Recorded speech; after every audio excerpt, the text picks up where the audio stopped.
What is going on, y'all? Today, we're going to talk about and explore something a little bit different, but I think just as important as anything else.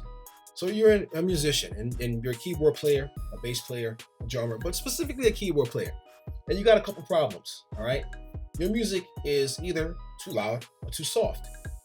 You just can't get the volume right, especially when you're by yourself, it's fine, but especially when you're playing with bass players. Bass players don't like you playing their bass line. So what do? Don't play the bass, don't play the left hand. All right. Why does it sound so muddy? Why is everything so fixed sounding or so distorted? So we're going to talk about those issues and exactly how to fix them. Let's discuss.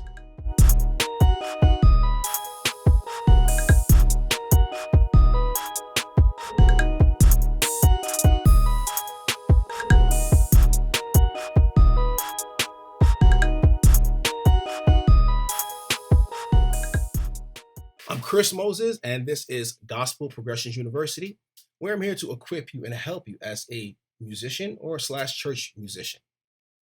Some of the problems that we face are going to be volume. Whenever we're playing with other people, we're going to talk about space. And space being that whenever something is too loud, first thing you want to do, you want to kind of bring down the volume. You want to turn it down. All right. So why do we have these volume wars? Or why does a bass player doesn't want you typically to play on the low end or play your bass notes? Now I do this all the time. I'm always playing, like, I'll hit a bass line to show a bass player what to play, or sometimes the song just calls for it. I don't necessarily live down in that region, but I want to be able to play creatively. I want to be able to play freely, especially if you're not sure how to do something. So a bass player just says to you, hey, don't play in this particular area. You can't do it. So you have to now what? Change your style of playing all of a sudden? Well, not so fast. And let's talk about this whole thing. I wouldn't call it a myth, but I would say that it's a misunderstanding. So this is how volume and how sound works, right? Now, I'm going to go over some things, and I think it's imperative for you to have a basic understanding of how sound works. Being that you are a musician and musicians generate sound. There's no musician that I know, yeah, I play silent piano or I play muted drums. People play, and what they do, you're going to hear them play. And that's what makes a musician, the fact that they can make sounds. So what are sounds? Sounds are just frequencies, all right? Frequencies that vibrate the air, or the air is being vibrated at a certain frequency at a certain amount. So if something is being vibrated slower, hence a low tone, tone way down there in the basement, the air moves slower. If it's way up here, the vibration is faster, right? So how does that apply to us? Well, again, when we actually make music, we're making sound. How we hear the sound is a product of how we perceive it in our ears, right? So if I said to you, I'm going to play this chord here, you're going to see it on the screen as a G minor chord, right? Or a G minor 7 chord. Now, you know that it's a piano sound. It don't sound like a drum set. It doesn't sound like a bass, a trumpet, a glockenspiel, the xylophone. It sounds like a piano because it makes a certain sound. And that sound is called timbre. But all these timbres, all these sounds take up space. Because that's what air does. Air takes up room. You know that. You drive in a car, you open the back windows, you get that turbulence that you're hearing. It does have presence. It does have it. When you stand next to a bass speakers, a bass cabinet, and there's the port in the back of it, you feel that wind being pushed. Well, that's what that is. That's pressure. So with that pressure, that's actually there's something that's being it's taking up room. So when we play our instruments, we take up a certain amount of room. So what kind of room are we taking up? What are we talking about here?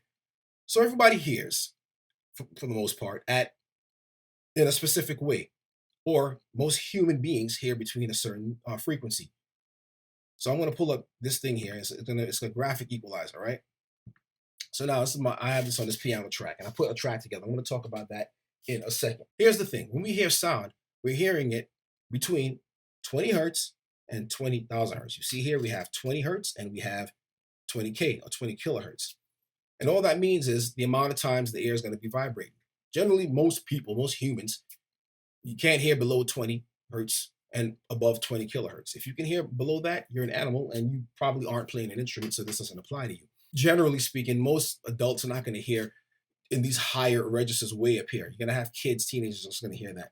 Happens all the time. If you got, kids, So you know a child, and you play something really high, you can do it on YouTube. They can hear it and you can't, uh, or barely. But they hear it as plain as day. And even on the lower end, you're gonna feel those frequencies, right?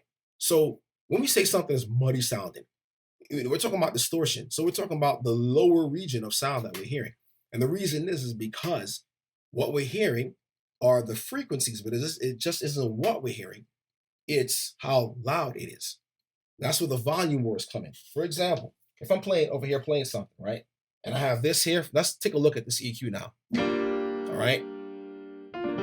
All this here that we see, when we see that 30 here, when I play this chord, all the way up to about I would say about 6 kilohertz, somewhere around, even like 7 kilohertz, right? That chord is taking up all that space. It's taking it up to a certain volume. The middle frequency here, you see where it says like 300, 400, that's where the loudest frequency is going to be. But let's look at something a little bit easier. Let's take now this low A, right? Notice this low A, the peak is about 100, somewhere around there, right? And the rest of them, you see these little wiggly lines? Well, your peak note, the number one note here, your A, is known as your principal frequency. All the other sounds next to it are harmonics. And that's what makes up the timbre. My voice sounds hopefully different than Kermit the Frog, which sounds different from, I don't know, Michael Jackson, hopefully. But you can tell these people, this Muppet, is going to have a different sound than anybody else. No one confuses, say, Michelle Obama with Mariah Carey. That typically doesn't happen. Whitney Houston doesn't sound like, I'm gonna take old school, like Cyndi Lauper, or her. They had just different sounds because of the timbre of the voice, the way the harmonics work. So that's how we know it's a piano sound, because we're listening for it. That's how the timbre works. And you have these other harmonics. The thing is, these harmonics are taking up space too. Well, you may say, what's the big deal? It's an instrument. I'm making sound. So what? I'm taking up space. It's a sound. However, these frequencies that we're hearing between 20 hertz and between 20,000 hertz, they are limited in amplitude. We can only hear so much of it without it being distorted. So in a real world sense, if you have a bunch of musicians playing and they're all around the same frequency, well, the overall amplitude is going to increase around those frequencies. And what's going to happen is it's going to affect the overall volume or the perceived volume. So that's when you have all that muddiness, all that noise, and it just sounds like a cacophony. Or someone needs to cut back on the amplitude of their frequency. And we either try to achieve that by lowering the overall volume or by lowering the frequency. But lowering the volume and raising it, that gives us the volume wars, and we're in that loop of lowering, raising, lowering, raising. So we know we have this low A here, right? We see that it's taking up this space. And this is a regular piano sound. This is a regular piano sound that most people are going to use.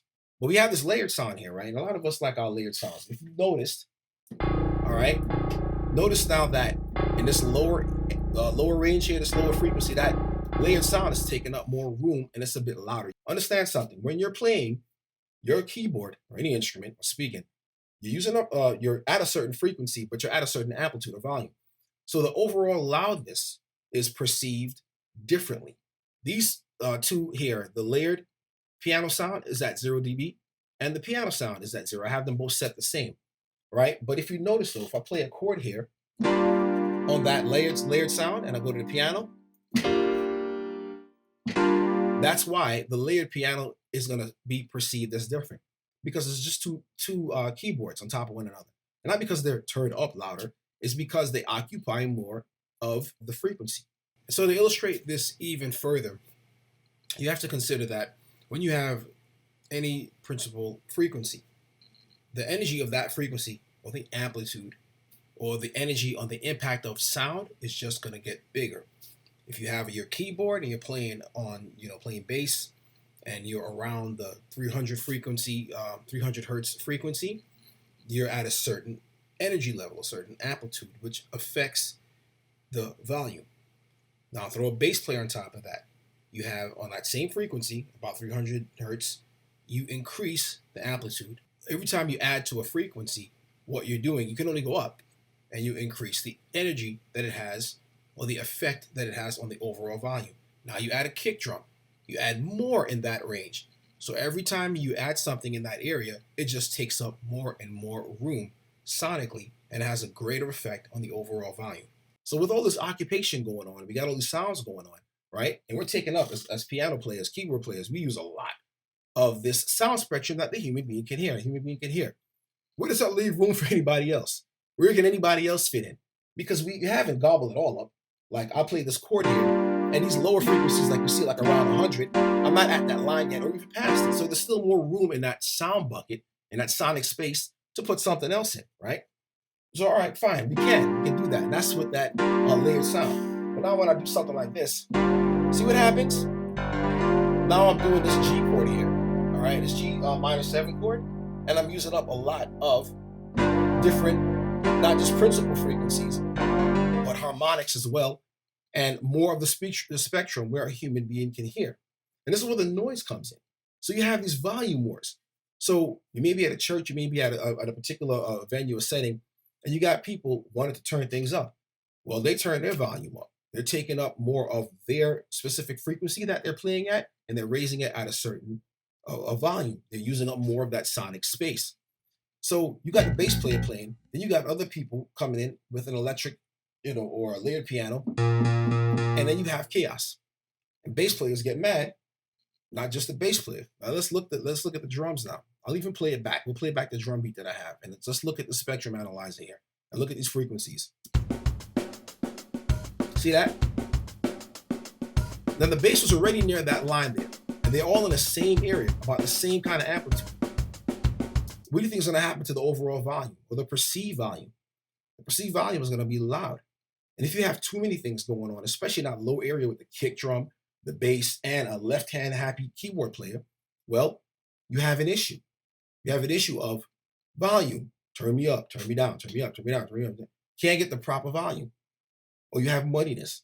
Bass players aren't necessarily mad at you because you're playing their bass line. Like, the bass line is mine, it belongs to me. They may think that, some of them, but the ones that are more in the know would say, you know what? We need to do something about this. The first thing you need to do is you can cut back on the equalizer. You can lower or cut the signal. All right, so let's look now at this here, at the spectrum analyzer again. We play this chord. All right, we can say now, if we're using a DAW, a digital audio workstation, all right, we can cut and give ourselves a, let's call it a shelf, right? If you have access to something like this, most DAWs, digital audio workstations, will have some kind of, stock EQ, right? So we cut some of the signal out. I'll let you hear it, bypass it. Right. And I'll put this on here. It thins it out. You don't want to go crazy and say, hey, let's just go all the way now and just, we'll do this. Because you're gonna sound like you're playing on a Casio through a telephone, a cell phone. You don't want that. What you want is to be able to just take out around 200-ish, okay, and go to what you like. You can do that. If you don't have access to something like this, well, I would recommend that you stay away from a layered sound. If you do want to use that layered sound, you do the same thing again. You use an EQ shelf. You cut out around this area where you see the bass is kind of hanging out at, and you lower the amplitude of those frequencies. It's going to sound thinner, but the overall mix is going to sound a lot better. If you don't have access to that, if or you want to use your layered sound, like I said, when you're playing with other band members, try not to use a layered sound with the bass. Even with recordings, people don't do that. Even with, you'll hear recordings. Organ players are not playing with their feet. Their drawbars are set up in a specific way and kind of push them in a little bit. That's not to take up so much sonic space. This is something that they instinctively know. You're playing with a band, other bands are playing, you're going to have more of a brighter piano sound because of the drums and, other keyboard players, a bass player, all using those frequencies. Those high frequencies are like cymbals and, special instruments that, kind of are going to use up in that harsher register, or the more brighter, I should say, not so much harsh. It can sound harsh, but the brighter registers of sound of the human ear, what we can hear. So if you can't do that, you can't change your voice, or you want to use your voice, but you have this ability, or even if you can't do that, you can talk to your sound person. Most likely, most keyboard players, most churches, small venues are going to have some kind of way they're going to be going through some kind of sound amplification 9 times out of 10. And if you want to look like you know what you're talking about, hey, you could say to your sound, person, he or she, listen, you want to just give me like a, kind of cut me around a 200, hertz, give me like a low shelf, kind of talking, get, we're kind of loud, it's kind of muddy sounding. You use terms like that, you can impress them, and they'll like, wow, this person is amazing. But not so much to impress them, but to get your point across, like, my sound is just a bit muddy. So there are really four ways of actually doing this.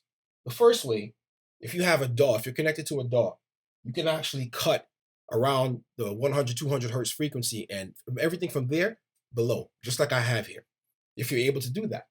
If you're not able to do that, instead of using a layered voice with your band, use a single voice setting on your keyboard. It's just one voice. Where or if it's a voice, it sounds a little bit thinner. You can tell your ears will give you a clue you into that. The third thing you can do is you can talk to the sound person. If the sound person, if you have one available, you can talk to him or her and say, listen, you want to impress them, listen, why don't you cut me around 100, 200 hertz and give me like a low shelf, cut me down there. And they'll know what you're talking about, just basically saying that your keyboard sounds a bit muddy. And they'll know 9 times out of 10, a halfway decent sound person will be able to fix you with that. The fourth thing you could do now, we're talking about your ability to play. Now, when we are looking at chords, you're moving up and down the scale. Let's say, we were in G minor, but B flat major, right? You can take your chords. Well, we'll go back to G minor. You can take your chords and you can switch them around by dropping certain notes. Instead of like, I would play that the way what I played before. I would typically play that. I'm in a funny position, but I would play it like, here's my G minor chord, and I play my D7 chord, right? And they're altered. This is an altered chord from D. This is a D7 chord, right? And this is a G chord without the root. But I'm playing here. I'm not playing down here like I was before. So I would play something like this.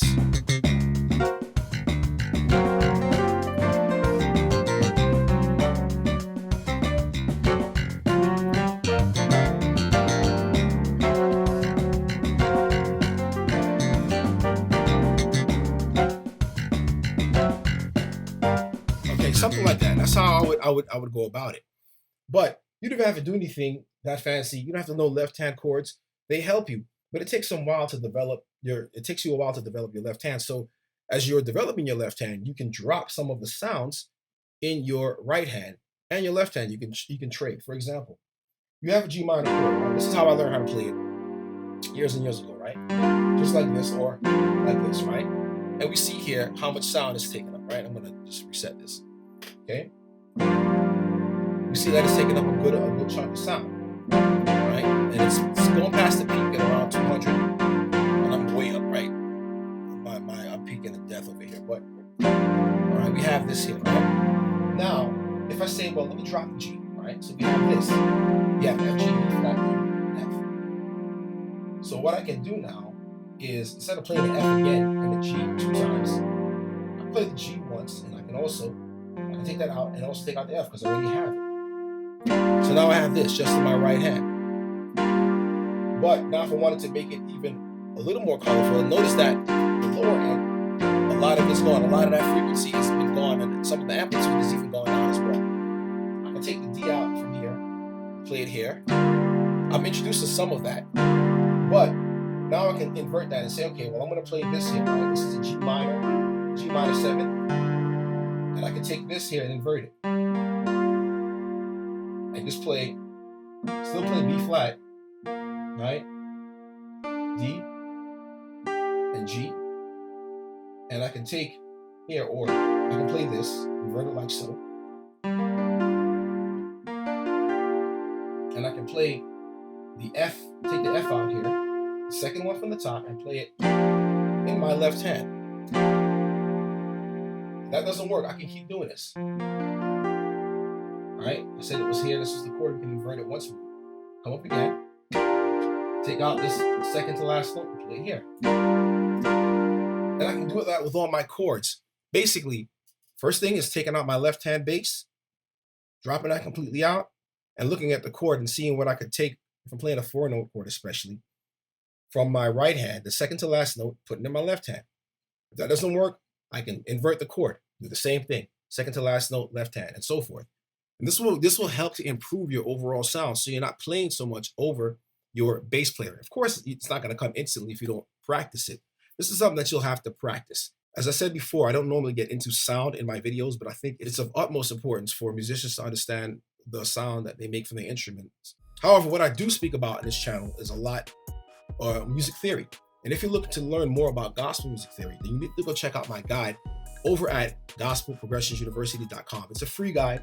It's called What Do Pro Musicians Know That You Don't? I'll go ahead and I'll leave the link in the description. It's a great guide. It covers basics on gospel music and how scales and how chords affect it, and the things that you definitely need to know what pro musicians are doing. And it also comes with a bonus with it. So go check that out at gospelprogressionsuniversity.com/gospel keys pro. Link is in the description. God bless you, and I'll see you in the next video.